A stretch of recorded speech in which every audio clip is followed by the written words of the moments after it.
This show is brought to you in part by Bogart Extractors, an industry leader revolutionizing hydrocarbon extraction. Licensed facilities can rest assured that Bogart's certified systems meet all industry standards. They are peer-reviewed by a third-party engineer to ensure your facility and its employees can operate safely. And each stainless steel unit is built and tested right here in the USA.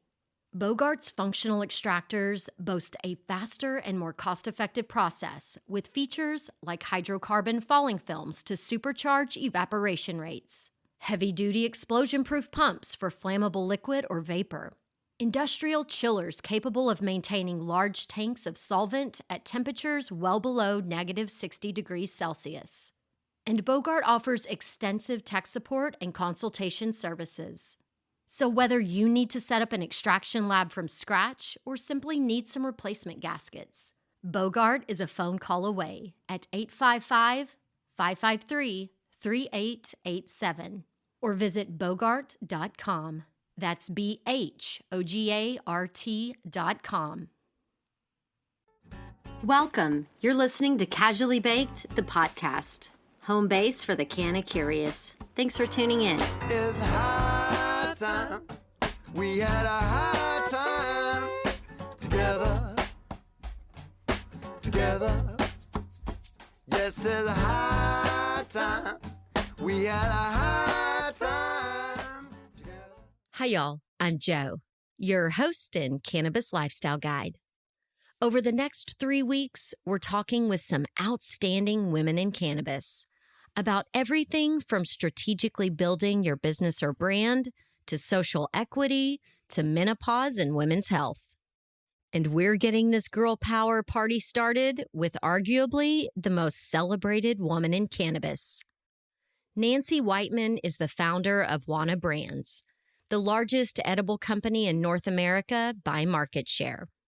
Wana manufactures and sells gummies in Colorado and licenses its intellectual property to partners who manufacture, distribute, and sell Wana brand gummies across the United States, including California, Arizona, Illinois, Michigan, and Florida, giving Wana a total footprint of 12 U.S. states currently and across Canada. Nancy leads Wana's strategic vision and is instrumental in new market expansion. She shares the challenges of an industry growing exponentially and without diversity and inclusivity. And Nancy has sound advice for women in the cannabis industry. But first, a word from our sponsor, MJ Relief. If your muscles and joints need some TLC without the THC, check out MJ Relief, the hemp-based CBD muscle rub, PhD formulated for what aches and pains you.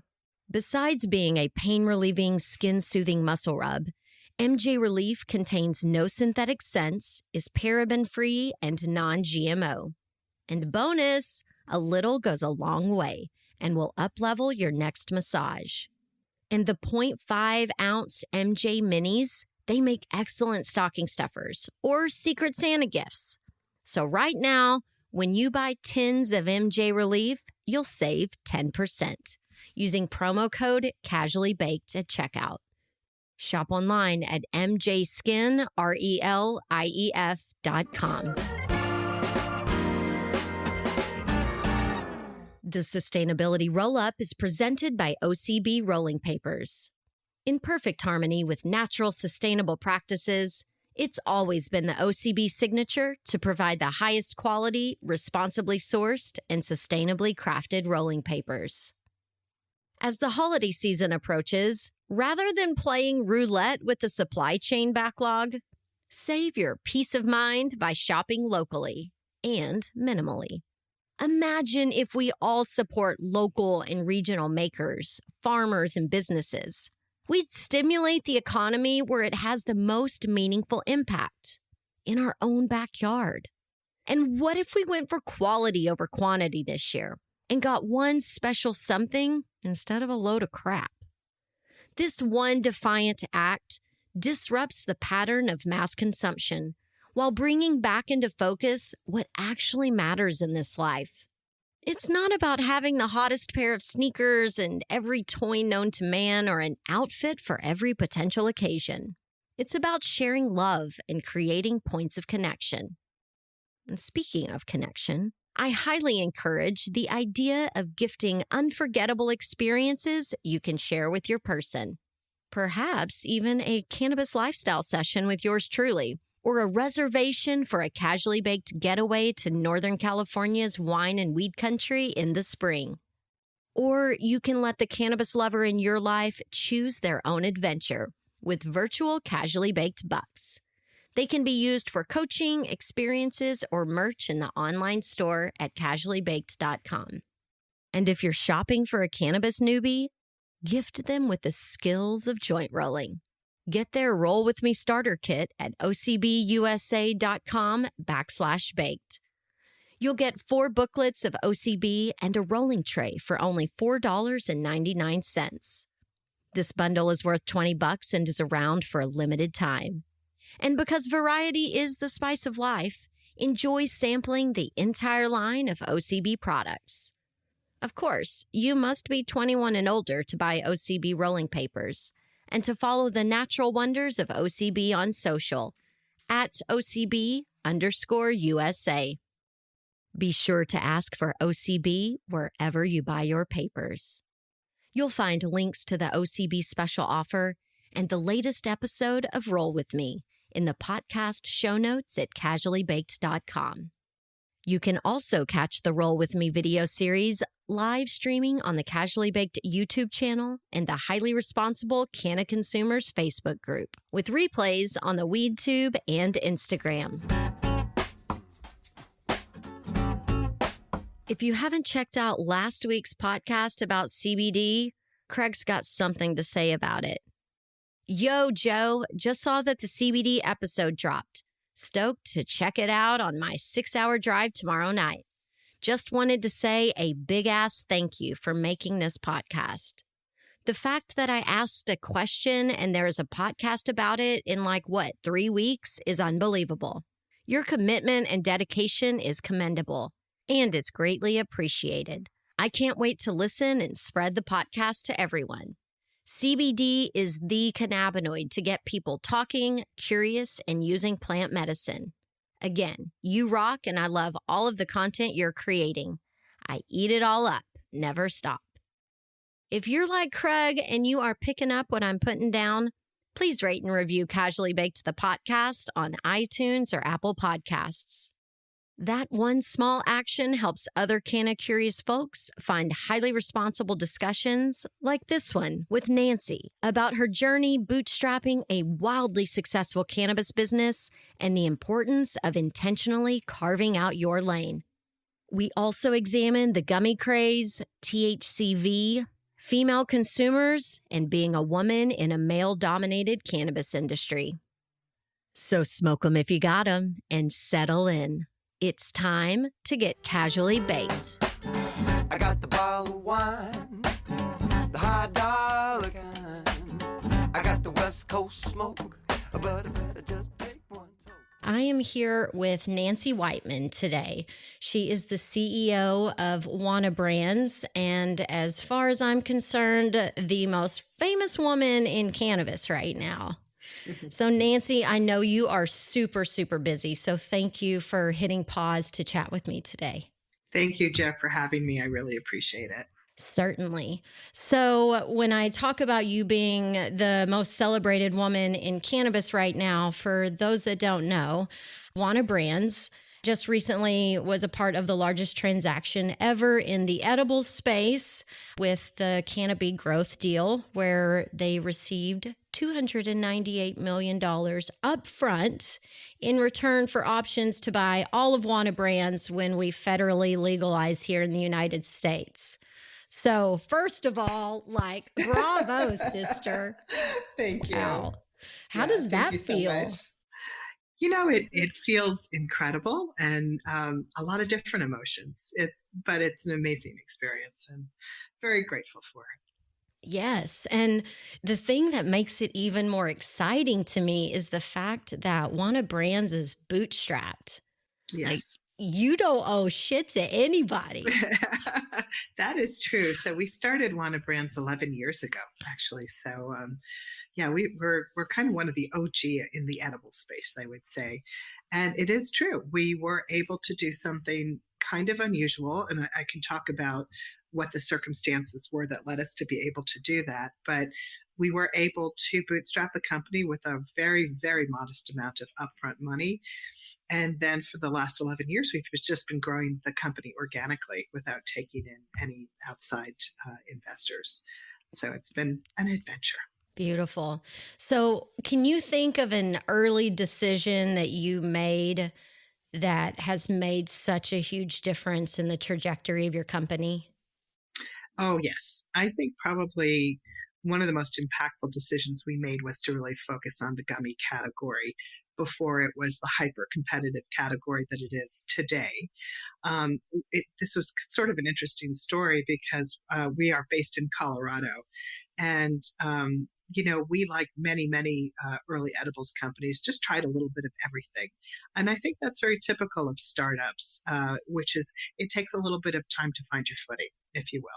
And so we had everything from infused nuts to infused beef jerky to baked goods to candy.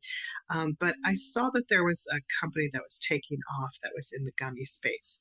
And they were using a different model than the one we ended up using. They were purchasing off the shelf gummy candies and spraying them with hash oil.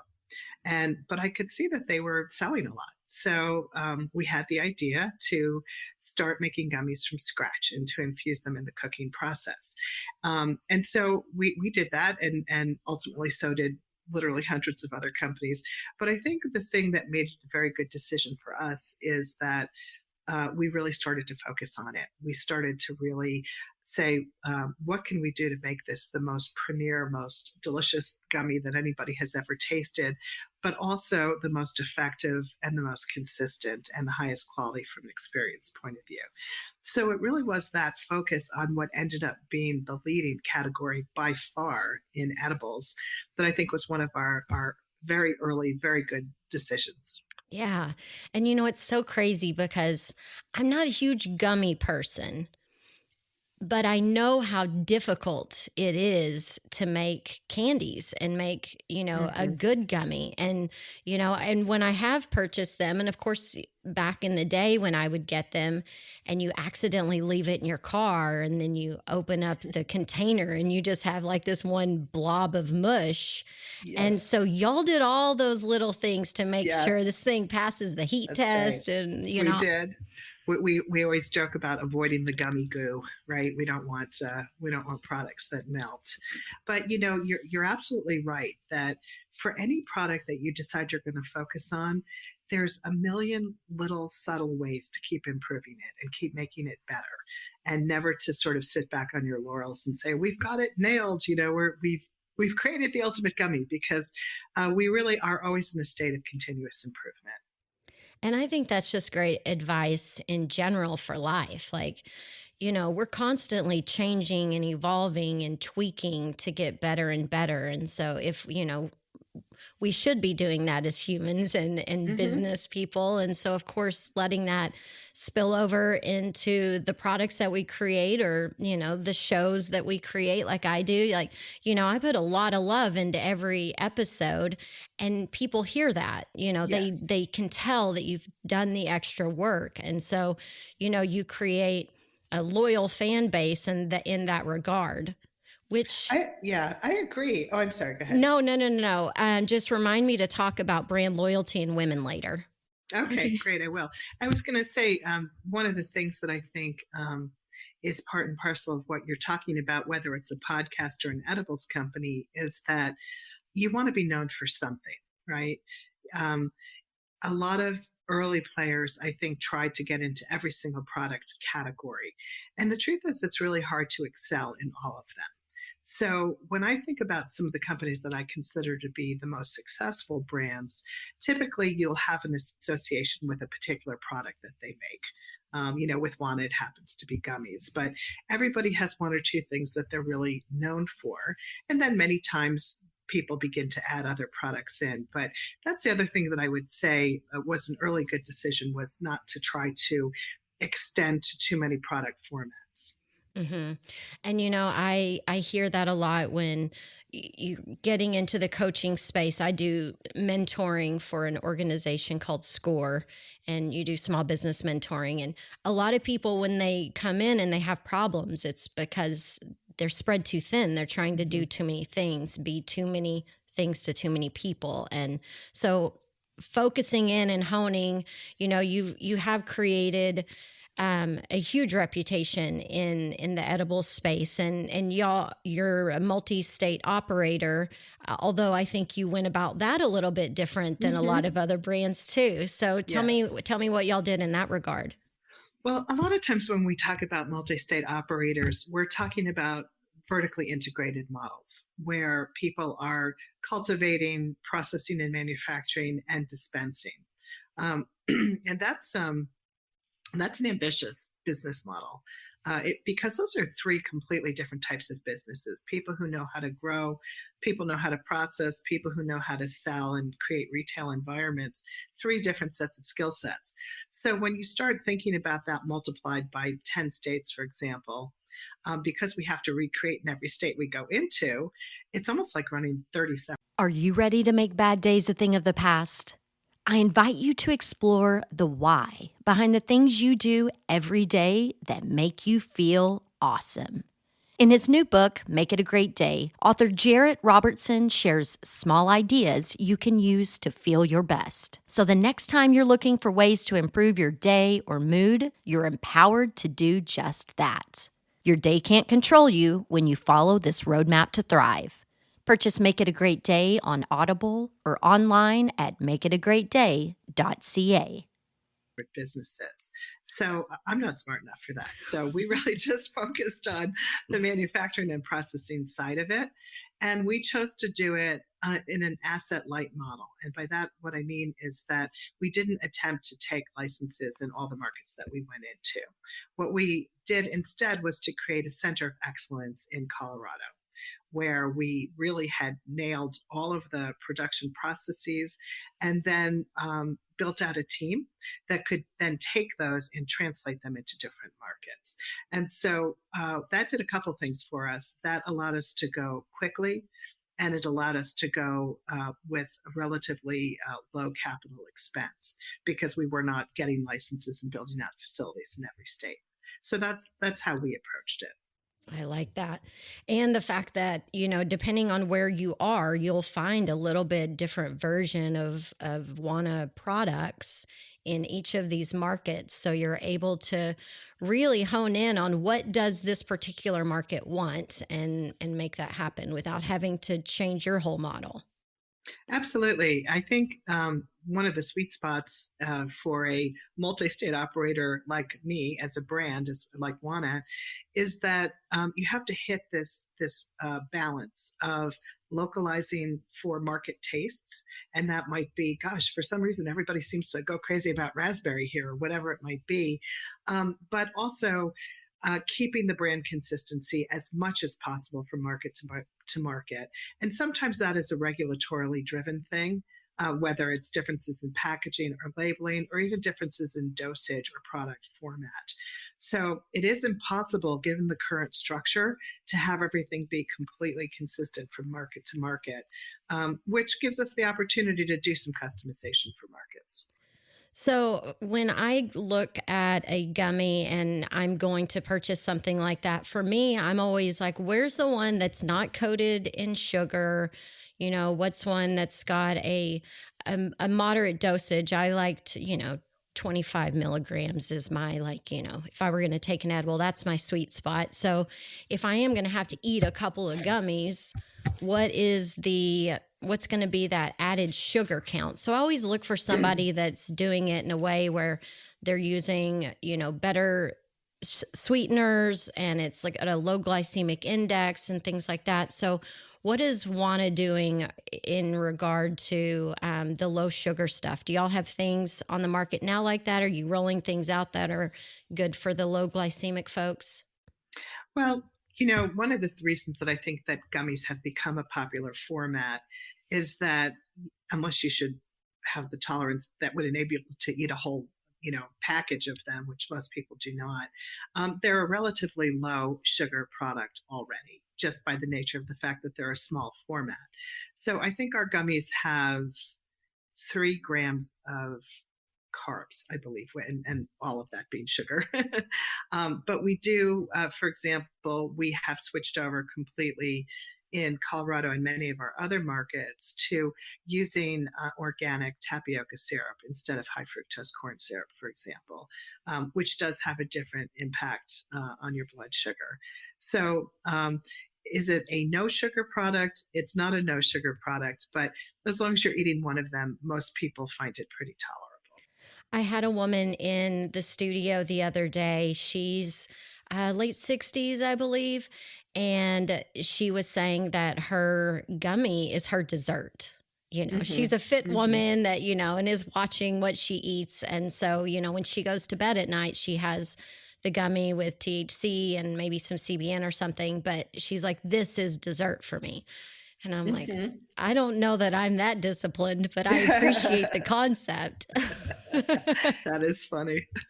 But, it is interesting because there are other edible formats out there that you just have to eat more of them. And, chocolate, for example, or something along those lines.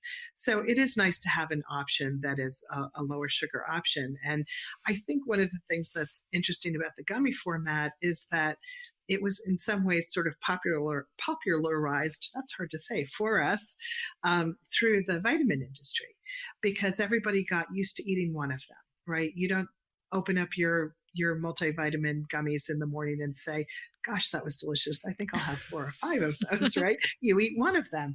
And it's well understood as a platform, if you will, for delivering medicine and delivering supplements. Yeah, I agree. I have a lot of people in my life that do that gummy vitamin thing. And, you just like jump on board. Like, this is the wave. This is what people are doing. I'm not trying to get them to do something different. Like, let's just go with it.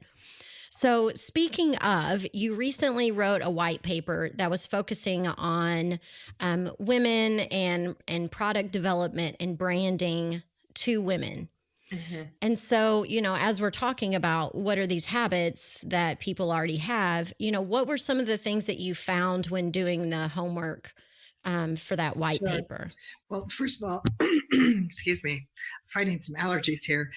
The paper is called Building New Foundations in the Cannabis Industry. And it was a project that was conceived by the ArcView Group and NCIA. And it had many different papers in it. Our paper was one specifically focused on product development and branding as it related to women.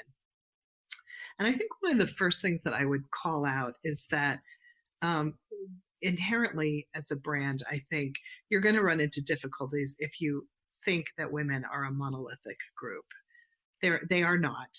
Different women respond differently. We see tremendous age differences by group even. So, people will say, oh, well, women, they like edibles and they like, topicals. And that is true. But if you look at Gen X women, which are actually the fastest growing cannabis using group, they actually index much more heavily towards inhalables, right? So one of the first things to say is, you can't just say, I'm here to hit the woman market. You've got to really think about who it is that you're trying to reach and why are you trying to reach them. But the other thing that I would say is that there were a number of myths that got busted in this paper. And we were very fortunate. We partnered with this particular paper with Headset, which is one of the leading analytics company in the industry, and also the Brightfield Group also contributed some data. And they helped us really look at what the reality is of how women use cannabis and how they purchase cannabis. And we did sort of a little mythbuster part of that paper, which was kind of fun and interesting.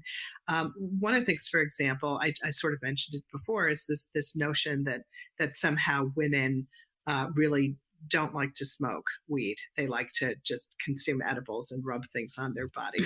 Well, that isn't actually true. Women also really like to smoke weed. Now, but interestingly, even within that, there's nuance, right? Because what women do over-index on are formats that are a little bit easier to use. So pre-rolls, vape pens versus dabbing versus rolling your own joint. So maybe they buy less flour, maybe they buy less hash, but they do like inhalables, and they also do like edibles and topicals. Now, the other interesting thing about the edibles and the topicals that we see, though, is that women particularly over-indexed in things that were health and wellness focused, much more so than men. The three big things that you see really everybody using cannabis for, and then women really much more so than men, is sleep, anxiety, and depression. So products that are specially formulated for those conditions do in fact do very well with women. They over-index for women. So there's a lot of nuance to thinking about creating products. In general, there's a lot of nuance to it, but even when you supposedly narrow it down and say I'm creating products for the female market, there's still a lot of complexity and a lot of things that you need to think about. So I am one of your Gen X flower loving, pot smoking women.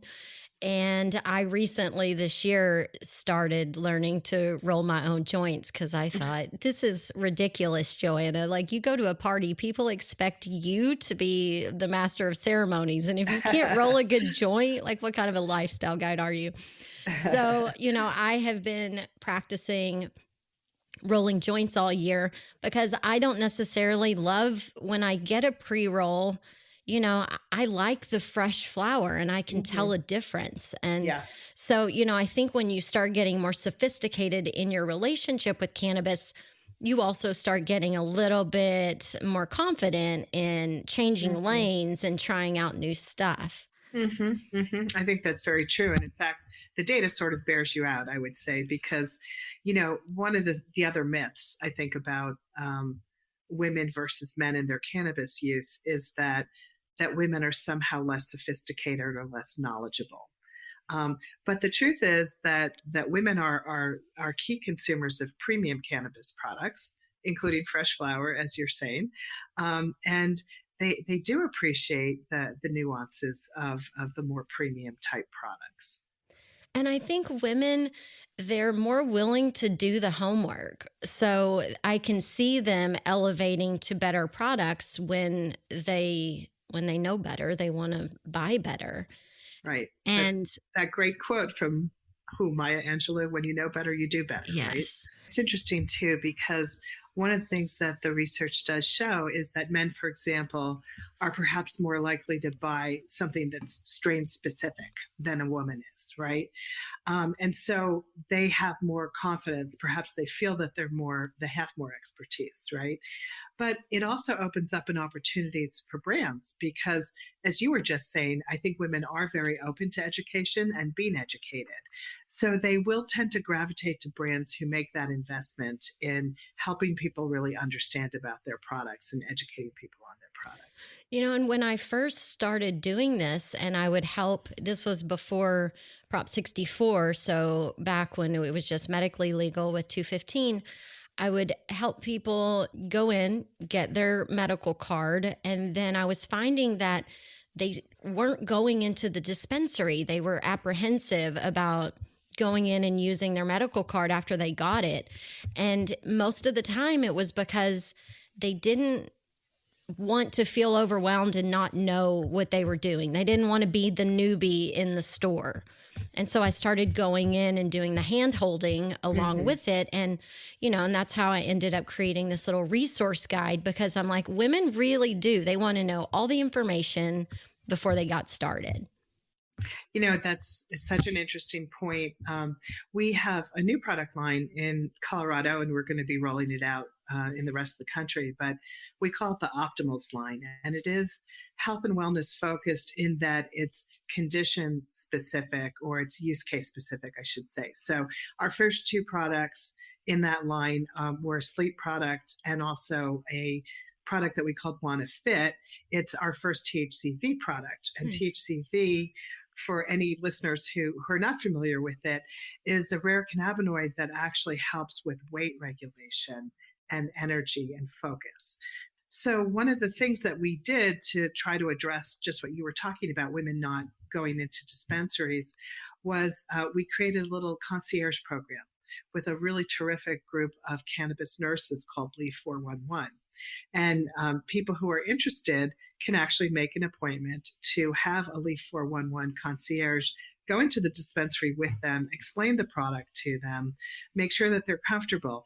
Because I think, our belief is that I'm a huge fan of cannabis for recreational purposes. So let me preface everything by that. But me too. I think that cannabis is just such a powerful health and wellness platform, really.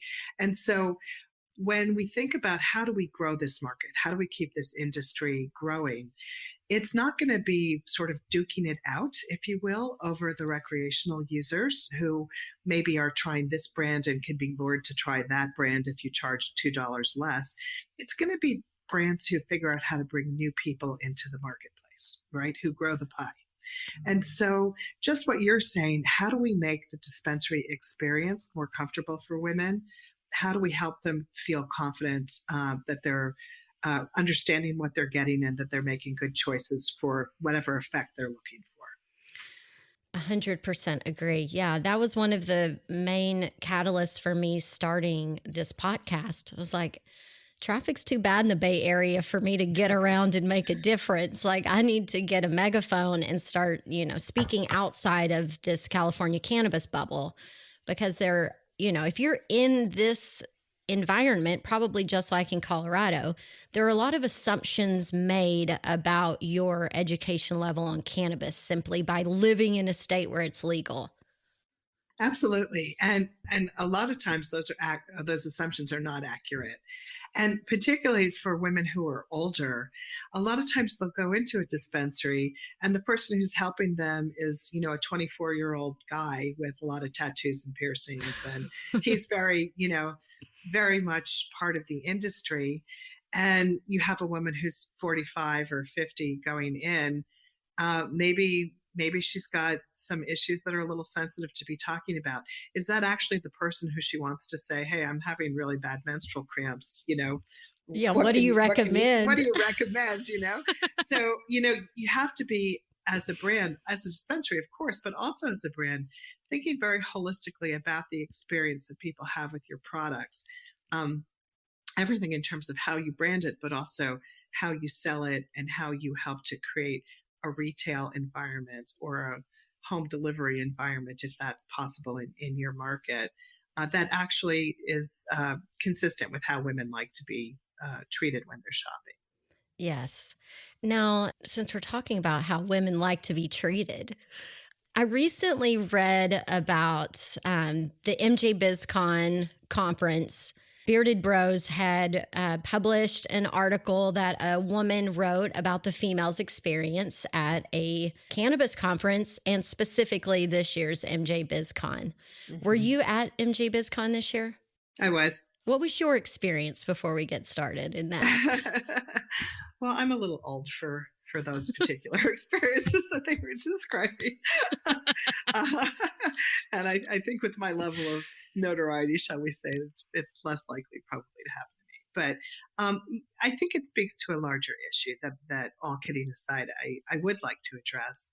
And that really is inclusivity in the cannabis industry. And unfortunately, through a variety of circumstances, which I can hit on if you like, the industry has become very male dominated. And what has happened is that a lot of the smaller businesses, like myself, when I got started, are getting boxed out, and particularly in markets with very limited licenses. Because what happens in a limited license market is there becomes intense competition to get that license. And so, and sometimes, people have to be able to show that they've got, $500,000 in free cash, that they have a lease signed, that they have a facility, that they have a powerful team behind them. It's not unusual to be spending hundreds of thousands of dollars before you even find out whether you're going to get the license. And so what does that do? It ends up favoring the people who have historically had the easiest access to capital, and that tends to be white men. And so what we're having is an industry that is not growing in terms of its diversity and its inclusiveness, and in fact, has created a situation where it's actually difficult for people of color who were the very deliberately targeted victims of the war on drugs. We still have over 40,000 people in jail for minor cannabis violations. They are the ones who are having the most challenges accessing their place in the industry. So this Bearded Brothers article and the experience of the women that they were talking to, part and parcel of it is the cannabis industry, and part of it is just we still have a lot of work to go. We still have a long ways to go to have women treated with dignity and respect in this industry and in many other industries. So what advice do you have for women? You being one of the female leaders in an industry in all of North America, what have you learned in just your years of business that have helped you kind of navigate these waters? Well, I think it always helps to navigate waters when you are coming from a place of strength, right? Now, I didn't start out in a place of strength. I started out like many people who might be listening to this podcast, a tiny little company with very limited resources. But what I would say is that I always took myself seriously, right? Even if other people didn't right away. I always did. And I think that energy gets communicated out to people. And I think you have to control. This is going to sound a little odd, but you have to control your eagerness for success, right? You have to not let that eagerness allow you to be treated in ways that you don't want to be treated. You have to not allow it to make deals that you shouldn't be making. You need it to not let yourself override your strong intuition about whether a person or a situation is the right one for you. And people often ask me, what are the worst mistakes that you've made? And it's always people. The worst mistakes I made were people. I made the bets on wrong people. And a lot of times, and I would say this is true in life, not just in business, the seeds of whatever goes wrong in a relationship were right there from the start. And we just choose not to look at them. And sometimes we choose not to look at them in business because we're so eager for the deal that we override our instincts on the situation. God, that's so true. So in the beginning of my time in cannabis, I was also still doing corporate storytelling for other people outside of the space. And I was the voice of the CEO of an international matchmaking firm. So I was giving advice on love and dating and all that stuff all the time. And that is the thing, like, recognize these red flags early and often because they're not going away and it just gets worse. And I have to say, I always tell that to people when they're negotiating a deal. Let it take a little bit of time because you learn a lot about somebody when you're negotiating with them. And what you see often at the beginning of the relationship is basically what you've got. If you have somebody who's difficult to deal with, who doesn't think win-win, who doesn't demonstrate that they have shared values with you, really pay attention to those things. Because as you said, it's not going to go away. It's probably only going to get worse. Yeah, that is good advice. So let's see. What else do I want to ask you? Okay. So yes. So when we're talking about the boys club thing, how do we handle as women, like when we're in a meeting and we start getting the whole mansplaining thing happening, and you're like, I know this information. Like we're in the trenches together. Let's get over you mansplaining and let's get to business. Like how do you maneuver that in a graceful way? Well, I have always been a huge believer in using humor strategically. It's such an effective way to not have to turn to somebody and say, "Are you kidding me? You're actually telling me that?" If you can do it in a humorous way that puts the person on notice that you already knew that, and that, oh, thank you so much for sharing that.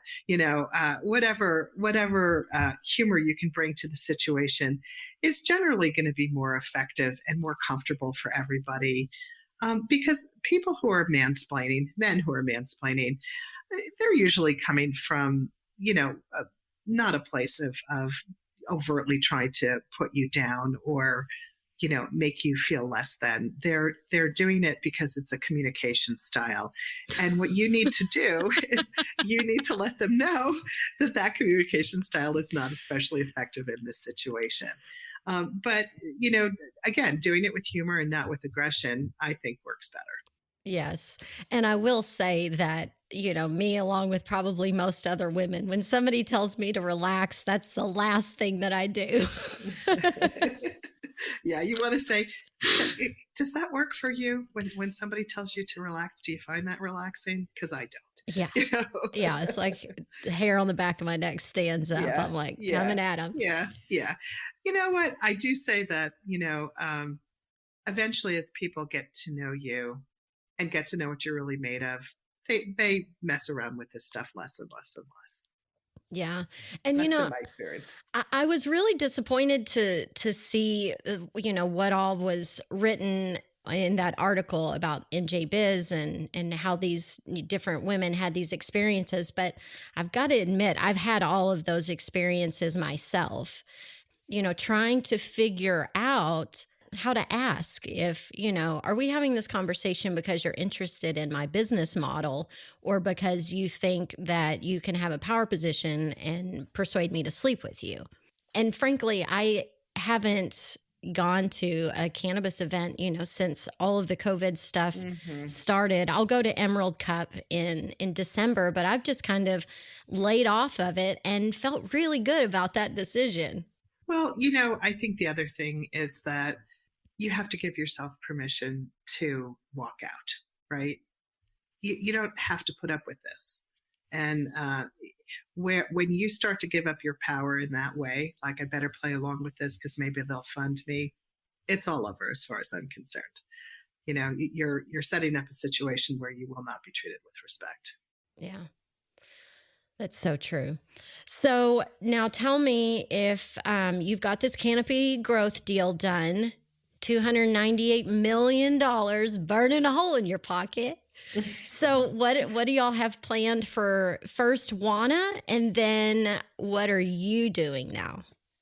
Well, Wana doesn't change a whole bunch because, as you accurately noted at the beginning of this conversation, this was not an acquisition. It was an option for an acquisition post-legalization. And the reason for that is that, Canopy is a Canadian company.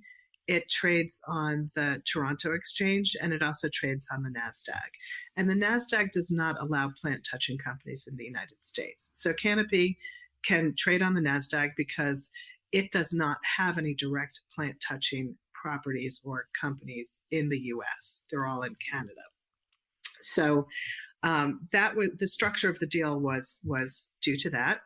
And what it also means is that I retain ownership of Wana, and I'm remaining the CEO of Wana. So we are continuing to execute on our primary strategies, which have been really the same for a while. It's to get to attractive markets as quickly as we can, and also to invest heavily in innovation and R&D so that we can develop highly differentiated, effective, fantastic products for consumers for the long haul that will turn us into a 100-year brand.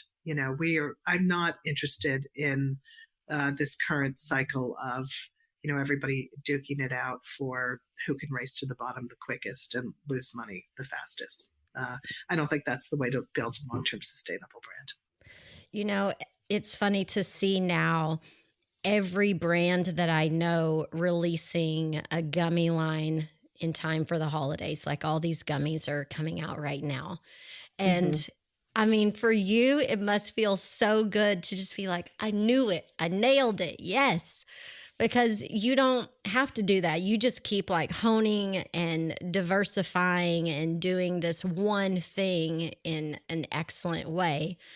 So I love that. Yeah, you do this deal and you're like, it's business as usual over here. We're doing what we're doing. There's nothing, no gear shifting happening. No gear shifting happening. If anything, I hope we are able just to pick up the pace. I was sharing with our employees the day that we announced the deal that there's this wonderful expression that I like that, if you want to go fast, go alone. If you want to go far, go together. And I said, we've been going alone and fast for 11 years. And now it's time for us to go together and also to go fast. And hopefully by going together, we can go even faster. So, that's my hope. We certainly spent a lot of time talking with Canopy while we were in the getting to know one another phase to make sure that we really did have shared values and that they saw the industry the same way that we saw the industry and that our values and our hopes for the industry were aligned.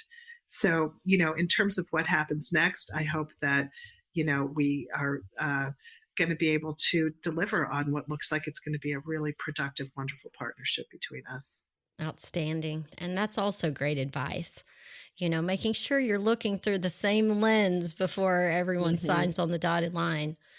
So what about you? What are you doing to celebrate yourself? Like, are you taking a vacation? I mean, when we got on this call, you were doing 1,000, points of paperwork. You're still going.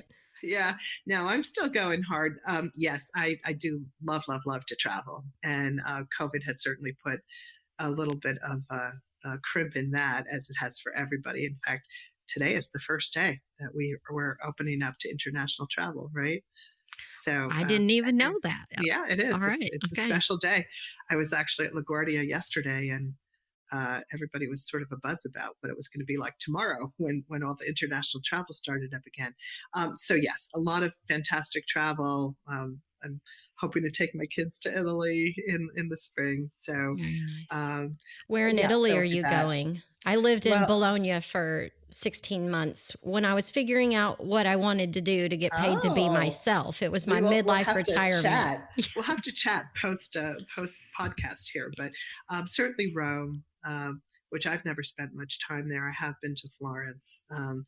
I'd like to go, spend some time in more of the village towns of Tuscany. And there's a lot of Italy's fabulous, as you know. Yes, it is. Well, is there anything that I didn't ask you that you think is important to round out our conversation or advice to women? There's, I guess, one more thing that I would say just for women, specifically in the brand space. This is probably good advice for any space that you find yourself in, but it's particularly critical for the brand space. I would say that these days are not like they were 11 years ago. You can't do what we did, come out with 15 different products and just sort of throw stuff against the wall and see what sticks, which is what we were able to do back in the day. I would say now, if you're thinking about a brand, to try to get as much clarity as you can about who you want that brand to be, what you want that brand to be, but also how you're going to differentiate that brand. It's highly competitive. This industry is already exceedingly competitive and becoming more so every day. As you said, everybody and their brother is releasing a gummy. And this isn't just in the gummy space. You just really need to have a clear vision of what you're trying to do, because you really have to engineer your whole company around that. So if you think I have a cost advantage of some sort, I can get THC at a really low cost, or my manufacturing costs are really low, or whatever, and you think I want to be a value player, then be a value player. Really pursue that. If you want to be an innovator and to have highly differentiated products, you need to structure your whole company around the understanding that that's what you're trying to do. I think it's the brands that sort of hang out in the middle that really have a hard time and struggle because they're not cost leaders and they're not innovation leaders. That is good advice. And then when you started talking about the cost stuff, it made me think again about this THCV product that you're coming out with. And I know, that's a minor cannabinoid. And so it is more expensive, or it has been more expensive to work with. Are the prices on the various cannabinoids, is that coming down, or is that going to be a premium product that, costs more? I would say both. It is coming down, but it's still more expensive. So it will be a premium product. But, how many women and men do you know if you said, what would you pay to lose some weight? Yeah. Well, and I call it skinny weed. Yeah. I'm exactly. like, do you want skinny weed or do you want the munchies? Right. Yeah. Exactly. So yeah, the price is coming down, but it's still not down to THC prices. All right. Well, I figured. I just was curious and knew you would know.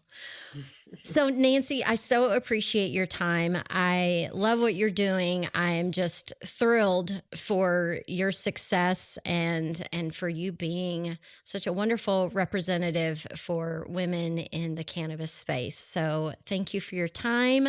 And in the comments, Tina Hopkins says, you ladies keep up the great work. So we don't have any questions. We just got some love. Okay. Well, thank you so much for having me. I super appreciate it. Yes, thank you. Wana expects to have license agreements in place in more than 20 U.S. states prior to the end of 2022. Upon federal legalization and exercising its right to acquire Wana, Canopy Growth will own and operate Wana's vertically integrated facility in Colorado, as well as its rapidly growing licensing division. This deal expands upon the coverage provided by the company's existing right to acquire Acreage Holdings, Inc., a U.S. multi-state operator, and the company's conditional ownership interest in TerraSend Corp., another U.S. multi-state operator. Canopy Growth is making some serious cannabis chess moves to become the global powerhouse of our industry, people.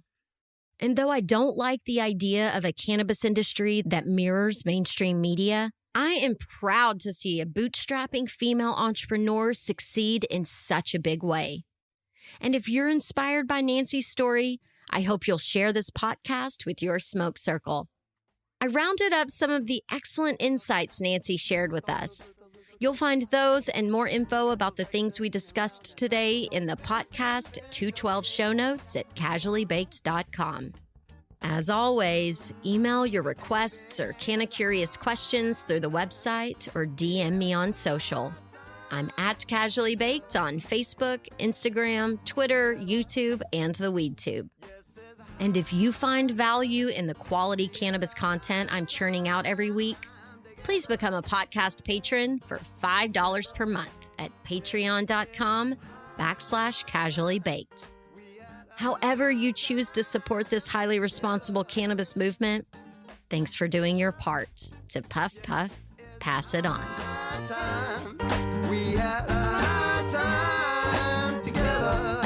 Casually Baked, the podcast, was created, recorded, and produced by yours truly.